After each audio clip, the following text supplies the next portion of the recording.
There I am. I had not added myself. I don't know if you could hear me talking. Hi, welcome to Cello Tuesdays. I'm Diane Chaplin, and today I'm going to be playing a program that features passacaglias. I'm going to play 4 of them. Before I begin, a little bit of housekeeping.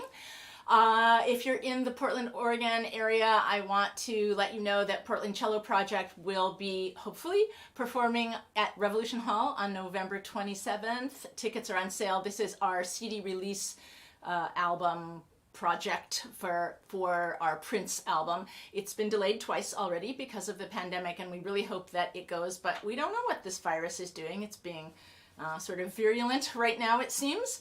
And because of that, I am deciding to continue doing live streams. I was sort of thinking that maybe it was getting to be about time to stop, but you know, there aren't very many concerts yet, and I know if you're like me, you don't really necessarily maybe want to go sit in a concert hall, and so I'm going to keep doing first Tuesday of each month for a while still. Next month is Rosh Hashanah, the Jewish New Year, falls on the first Tuesday, and I'm going to do a program that night that will have some klezmer music, some Israeli composers. It's going to be just an all-Jewish New Year program. So I hope you'll join me for that, and mark your calendars for the first Tuesday of each month. So today the Passacaglia will be featured, and the first one that I'm going to play is by Biber, who was a Baroque composer. This piece was actually originally written for solo violin, and it comes from a set of pieces called the Rosary Sonatas, or the Mystery Sonatas. So these are 15 sonatas for violin and accompaniment, which would have been probably a harpsichord, maybe with a cello playing the bass line. And then this solo Passacaglia got kind of stuck on the end of this set, got published with the set. So the Rosary Sonatas were meant to be heard along with this devotion of doing the Rosary, which is a kind of meditative thing in the Catholic Church where you meditate on acts of Jesus and Mary and you do rosary beads. And generally this sort of ritual was accompanied by readings from the Bible, and probably in the case of some people hearing these Rosary Sonatas by Biber. So we call this a Passacaglia from the Rosary Sonatas, even though it technically doesn't have anything to do with them. But it is also referred to as the Guardian Angel Passacaglia. So you may be wondering, what is a Passacaglia? A Passacaglia is a set of developing variations that are written against a bass line. And in this case of Biber, he's very, very exact with how he treats this Passacaglia. We will hear this bass line, which I'm going to play for you in just a moment, continuously through the entire piece. It's never missing from any phrase, and it sounds like this.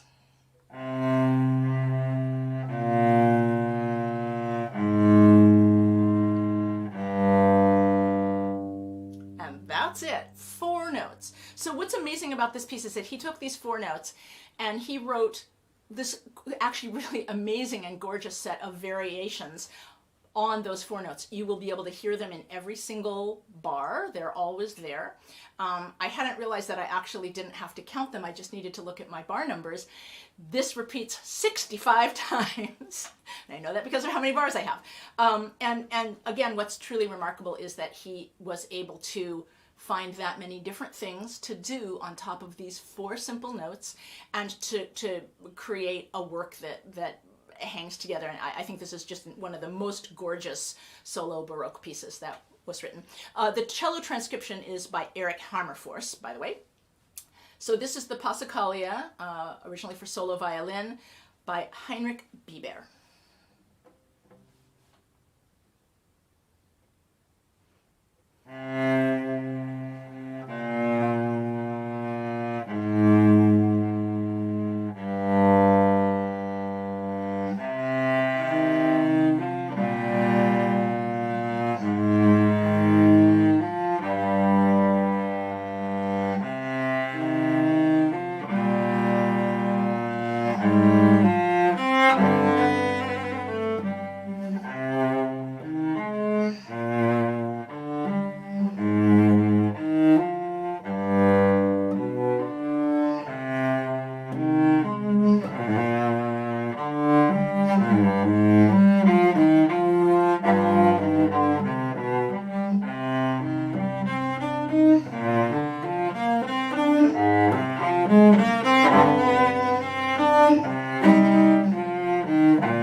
So you can see why I like stealing that kind of repertoire from the violin, because it's really a wonderful piece. The next piece is also a Passacaglia, and it's also originally written for violin. It was written for violin solo, and it is written by an Italian woman named Carlotta Ferrari. She wrote this in 2016. It is called Passacaglia del viandante, which means Passacaglia of a wanderer or a searcher. And she wrote this in memory of her first violin teacher, whose name was Luigi Agazzini, and he wrote a poem that inspired the piece. And the poem is called Noosfera, and it is, which in English means noosphere, which is a kind of philosophical concept about the mind. So it relates to the atmosphere, which is obviously the air part, the biosphere, which is the living on the ground part, the animals and the plants, and the noosphere is the realm of the mind. So it is a postulated sphere that's dominated by consciousness and the mind. This planetary sphere of reason has as its defining factor the development of humankind's rational activities. So very, very inward, mentally in oneself. And so what I'm going to do, so this Passacaglia is similar to the Biber in that you can always find the bass line. It is a little bit more extended. It's more than 4 notes. There's an extended phrase that Ms. Ferrari bases the Passacaglia on, and there's very little variation. It's very, very simple. It just has a stark beauty. And I think it's interesting to imagine the wanderer in the mind. I'm going to read for you the poems. First, I'm going to read in Italian, and then I will read the poem as I have made a translation in English. And if any of you are fluent enough in Italian to tell me that it's not a good translation, I totally appreciate that information. Okay. Noosfera. L'uomo che inseguo in me ravvisa l'integrità cosmica su scala planetaria fuori di me, l'identità percipiente la noosfera. Di me viandante in me stesso approdo, non più esitante per veloci vie di infiniti, dove al buio dell'anima l'ultraumana percezione sento non più mediata dalla mente, di me viandante in me stesso. The man that searches inside me recognizes the cosmic integrity of the planetary scale outside of me, the perceived identity of the noosphere. I am bonded to the wanderer in me, no more hesitant for the fast lanes of the infinite, where in the darkness of the soul I sense the ultra-human perception is no longer detached from my mind. I am the voyager inside myself.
Again, repertoire totally worth stealing from the violin.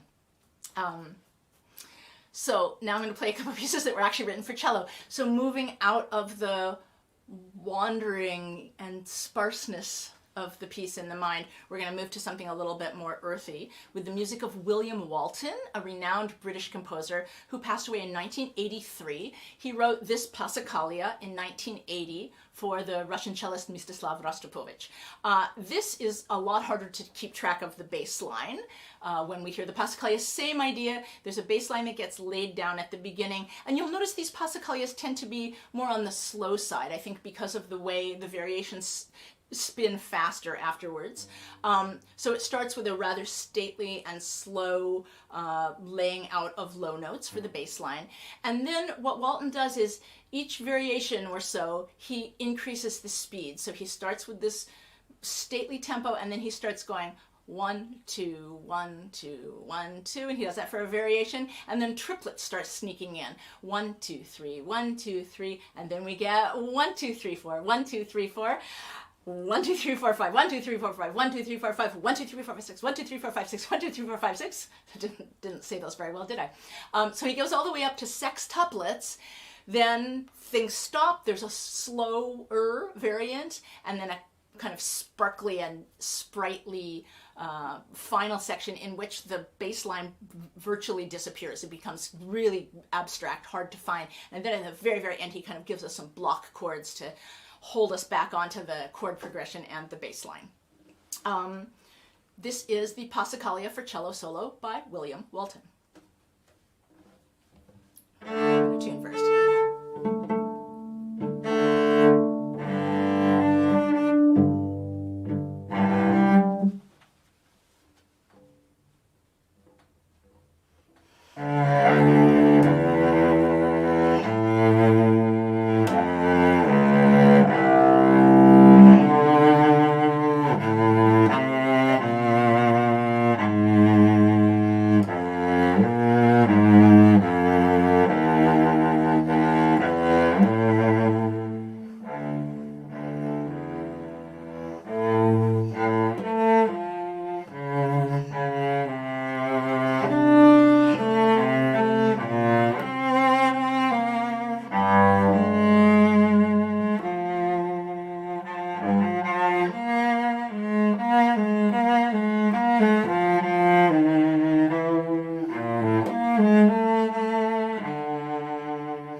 I think that's a cool piece. I'm glad to have found it. One of the things that's been so fun about playing live streams every month is finding cello repertoire that I never knew existed.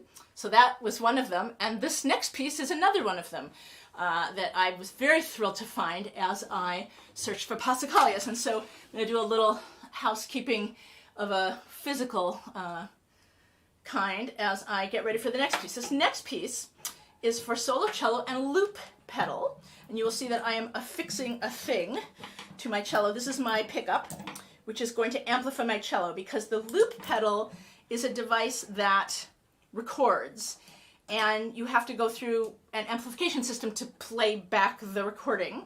So what's going to happen is the Passacaglia is perfectly suited for this.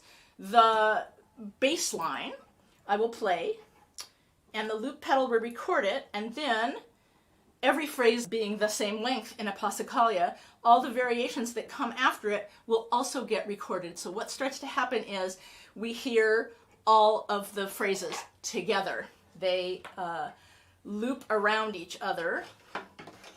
And so by the end we get 12 layers of cello, which is a lot, and it sounds like a cello orchestra, it really does. And I think because of that, the composer, who, by the way, his name is Samuel Bisson, the composer did a kind of thing where he made a sort of cadenza, which means in a concerto with orchestra, where the orchestra is playing along, the cello is the soloist, the orchestra stops, and then the cello does something that is quasi-improvisatory, although these days it rarely is, and it won't be tonight either because it's all written down.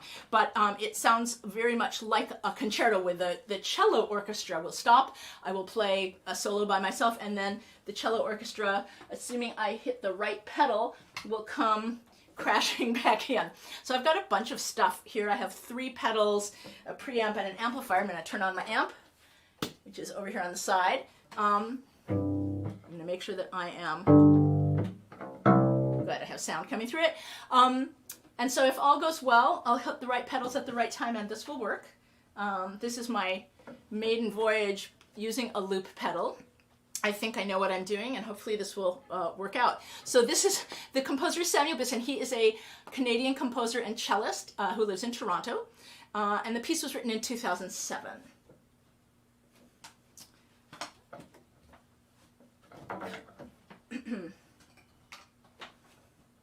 Okay, so this is the Passacaglia by Samuel Bisson.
I just want to mention that the composer had said that his preferred ending for this, which would obviously be on a stage, is for the cellist to get up and walk out and let the loops fade kind of out of way. And I tried that once, and it was not this is not a thing that you can do while you're like in your studio and we're like, where do I go, and then sneaking back to try to make the loops diminuendo. That did not work.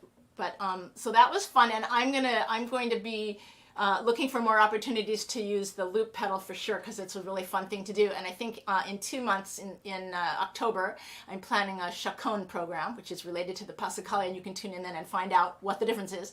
And that's, again, another kind of perfect opportunity, I think, to lay down a bass line with the loop pedal and play on top of it. I'm going to briefly, Skip, my loop pedal guru, Skip von Kuski. He is like the absolute most wonderful improviser and loop pedal expert from Portland Cello Project. He gave me advice on the purchase and the use. I called him up going, did I buy the wrong one? It's not working right. So I appreciate very, very much that he virtually held my hand and walked me through the use of the loop pedal. Thank you for tuning in, Skip.